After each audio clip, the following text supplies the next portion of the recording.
प्रदेश में लगभग 2 लाख के तकरीबन जो है वो ग्रेजुएट लोग हैं। 1 लाख के तकरीबन जो है वो पोस्ट ग्रेजुएट है यहाँ पर। और मैं तो आंकड़े देख रहा था, लगभग 1 लाख लोगों ने बीएड करके रखी हुई है, लगभग 60,000 लोगों ने जेबीटी करके रखी हुई है, इतने ही 30-1,000 लोगों ने शास्त्री करके रखी हुई है। हम लोग आउटसोर्स की बात करें, उस पर पॉलिसी बनाएं, ये बहुत अच्छा विषय है। लेकिन जिन लोगों ने आपातकाल था एक तरह का, जब इमरजेंसी टाइप की स्थिति थी कोविड काल में, लगभग ये 9 से 10-11 हजार लोगों को आप लोगों ने निकाला है। यह अन्याय है प्रदेश के युवाओं के साथ। आज हम चर्चा कर रहे हैं कि भाई चिट्टे में इतने युवा फंसे या चिट्टे की तरफ इतने लोग गए। जाएंगे लोग, क्यों नहीं जाएंगे? खाली बैठे शैतानी सूझे, कहां जाएंगे ये युवा लोग? डॉक्टर हंसराज। माननीय सभापति महोदय, एक बहुत महत्वपूर्ण विषय माननीय सुखराम जी लेके आए हैं। मुझे भी आपने उस पर बोलने के लिए मौका दिया है, मैं आपका धन्यवाद करता हूं। माननीय सभापति महोदय, जिस तरह से किशोरीलाल जी हर बात में राजनीति ले आते हैं और कुछ और लोग भी, विषय जो है वो कोई बीजेपी और कांग्रेस का है ही नहीं। विषय तो उन लोगों का है जिन लोगों ने उस टाइम आपके राज्य में सेवाएं दी थी, जिन लोगों ने आपकी जानों की रक्षा भी करी थी। मैं आंकड़ा देख रहा था, लगभग 1916 ऐसे जो स्वास्थ्य विभाग में ही लगे हुए लोग थे उनको निकाला गया। 136 तो आपके आईजीएमसी से निकाले गए। और ऐसे मैं अपने तीसा चंबा में भी देखता हूं, लगभग 300 लोग निकाले गए। उनका सिर्फ इतना ही दोष था कि उन्होंने उस टाइम अपनी जान खतरे में डाली, जब पूरा प्रदेश या पूरा देश जो है वो कोरोना काल में अपने जीवन को बचाने के लिए जूझ रहा था। इसमें कोई सियासत की बात नहीं है। मैंने तो शुरू में पहले भी कहा था, जब हमारी भी हुकूमत थी तब भी कहा था कि आउटसोर्स पे आप भर्ती करें, लेकिन उसमें भी रोस्टर नहीं होता था। ये जो SC ST के लोग यहाँ पर बैठे हुए हैं, OBC के भी लोग बैठे हुए हैं, जो संविधान की वजह से यहाँ पर आकर के बैठ करके हम लोग भाषण देते हैं। लेकिन उस वक्त भी चलो हमने कहा कि कोविड का काल चला हुआ है, अभी क्या रोस्टर की बात और क्या रिजर्वेशन की बात। लेकिन उन वर्गों के साथ भी अन्याय था ये आउटसोर्स। एक तरह से हम जो है वो तथाकथित एक व्यक्ति को ठेकेदार बना देते थे, और वो व्यक्ति जो था वो चाहे वो किसी भी दल से या किसी भी वर्ग विशेष से जुड़ा हुआ हो, वो अपने तथाकथित नज़दीकी लोगों को उसमें आउटसोर्स में रख लेता था। और शोषण की इंतहा देखो आप, कि खुद जो वो मेन पार्टी है, जो जिसको टेंडर मिलता था, वो 15,000 रुपये लेता था, और जो आउटसोर्स पे मुलाजिम रखा जाता था उसको 6 या 7 हजार रुपये दिए जाते थे। ये ठीक कहा सुखराम जी ने कि इस पर विषय आना चाहिए और इसमें कोई पॉलिसी बने। और पॉलिसी ही क्यों बने? आपने तो कहा है कि 5 लाख लोगों को रोजगार देंगे। कहाँ है आपका रोजगार? और कहां से आप लोग रोजगार लाएंगे?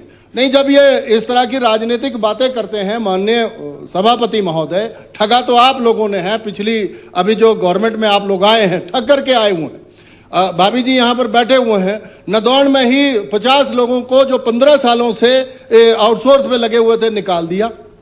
अभी पीछे की बात है, अभी अखबार में भी आया था। और मैं तो माननीय मुख्यमंत्री जी से गुजारिश करूंगा, जो 15-15, 20-20 सालों से ऐसे सेवाएं दे रहे थे, उनके साथ भी अन्याय क्यों इस तरह का? और मैं आपको ये आंकड़े बता रहा हूं।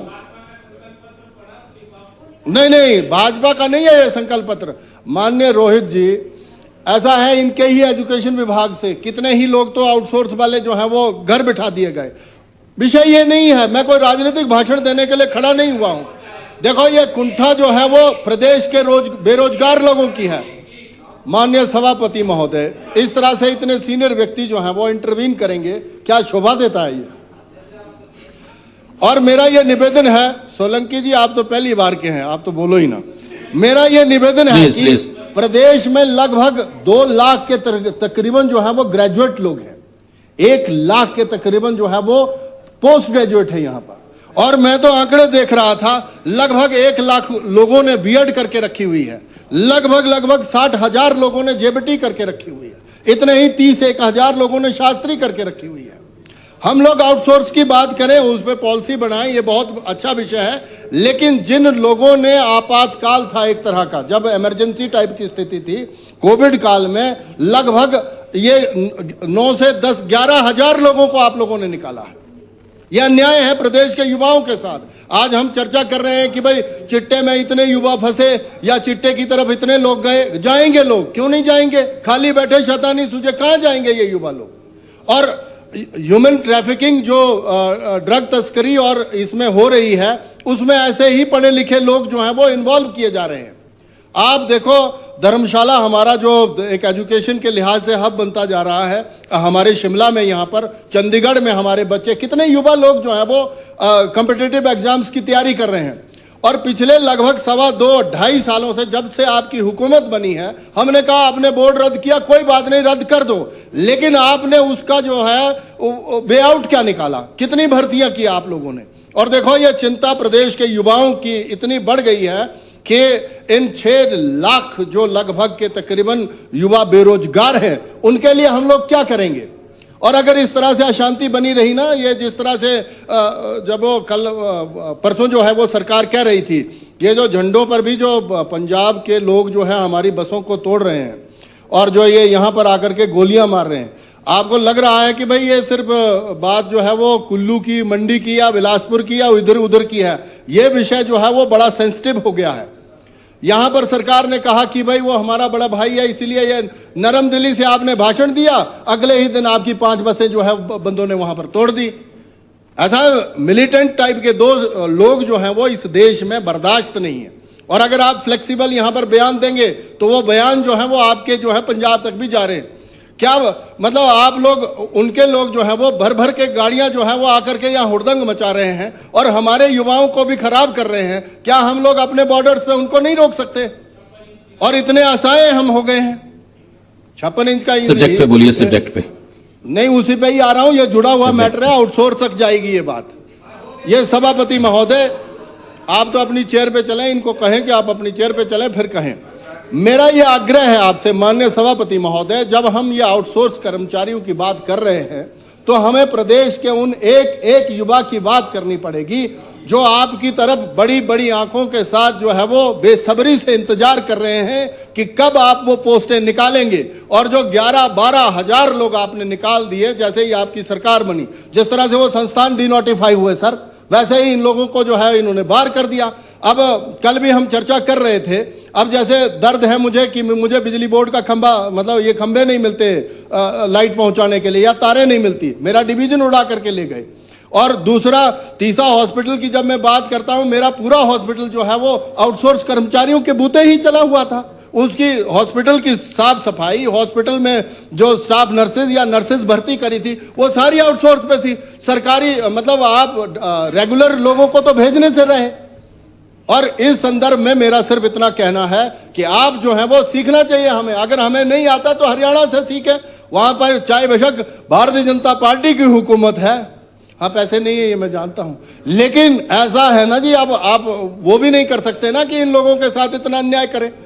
मेरा सिर्फ चिंता इतनी है सर, आउटसोर्स पर आप लोग पॉलिसी बनाएं ना बनाएं ये मैटर नहीं करता है। मैटर ये करता है कि आपने जिन लोगों को कोविड के काल में, जिन लोगों ने हमारी जानें बचाने के लिए, इस प्रदेश के जनमानस की जानें बचाने के लिए अपनी जान जो है वो जोखिम में डाल करके आप लोगों को सुविधाएं प्राप्त करवाई हैं, कम से कम उन पे तो रहम खाओ आप लोग। उन पे भी रहम नहीं खाते आप लोग। और फिर बात करते हैं आप लोग ओपीएस की। ओपीएस में भी आपने झूठ ही बोला है, कर्मचारी खुद पैसा जमा करवाएगा तभी आप लोग पेंशन लगा पाओगे। मैंने जैसे अपने ताऊ का उदाहरण दिया था। मेरा यह मानना है सर, ये जो आउटसोर्स वाला विषय है ये बड़ा गंभीर विषय है। और मैं तो सरकार से चाहूंगा, माननीय मुख्यमंत्री जी है नहीं आज यहाँ पर उन तक मैं ये मैसेज पहुंचाना चाहता हूं कि जिन 6 लाख लोगों की हम युवाओं की बात कर रहे हैं जो हाईली क्वालिफाइड लोग हैं, उनके लिए आज कुछ नहीं बनाएंगे आप योजनाएं। और माननीय एजुकेशन मिनिस्टर साहब जो हैं वो यहाँ पर कह रहे थे कि हमने इतने टीचर भर दिए, ये कर दिया, वो कर दिया, तो फिर लोग जो है बाहर हड़तालें क्यों कर रहे हैं, स्ट्राइक्स क्यों कर रहे हैं? करोड़ों मुल्क वाले आपके बाहर क्यों धरने दे रहे हैं 500 लोग आकर के? और यहां पर सीटू और उन्होंने कितनी बड़ी रैली निकाली आप लोगों के खिलाफ।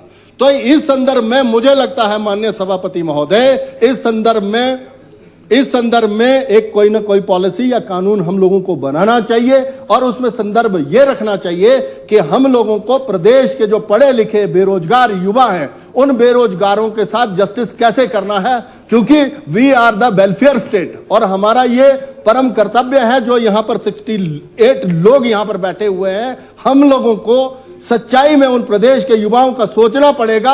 नहीं तो कई युवा जो है वो चिट्टे में वैसे खुद खा करके उसमें या वो ड्रग लेकर के वैसे ही अब रोज ही तो मौतें हो रही हैं। 18 मौतें हो गई पिछले एक सप्ताह में। और दूसरा जो है वो ह्यूमन ट्रैफिकिंग, जैसे हमारे वहां भांग का विषय तभी आता है बाहर, मतलब उसमें भांग की तस्करी वही लोग करते हैं जो बेचारे बेरोजगार हैं। और मैं तो बड़ा हैरान हूं, एक हमारे वहां क्लेल से आउटसोर्स पे लगा था बेचारा मुलाजिम कोरोना के टाइम में, उसको इतना शौक लगा उस बंदे को कि वो आज तक अपने बेड से उठ ही नहीं पाया है। इतना अन्याय इस कल्याणकारी सरकार में हो रहा है। और मेरा यह निवेदन है आपसे कि हम लोग जो है वो इसमें बड़े सारे वे आउट निकाल सकते हैं। अगर आप वे आउट चाहते हैं तो माननीय सत्ती जी ने और माननीय सुखराम जी ने जिस तरह से कहा, हम लोगों को बैठ करके इस संदर्भ में सोचना पड़ेगा। नहीं तो अब आपको पता ही है, हिमाचल तो फिर सच में पढ़ा लिखा है, लेकिन माननीय शिक्षा मंत्री जी बड़े 56 इंच पे जा रहे थे। इनके ही प्राइमरी स्कूलों में 5वीं क्लास के 50% बच्चे आज भी ऐसे हैं जो दूसरी क्लास का टेक्स्ट नहीं पढ़ पाते। ये सच्चाई प्लीज वाइंड अप असर का सर्वे है। और आपने मुझे माननीय सभापति महोदय समय दिया, मैं आपका बहुत बहुत धन्यवाद करता हूं। जय हिंद। अभी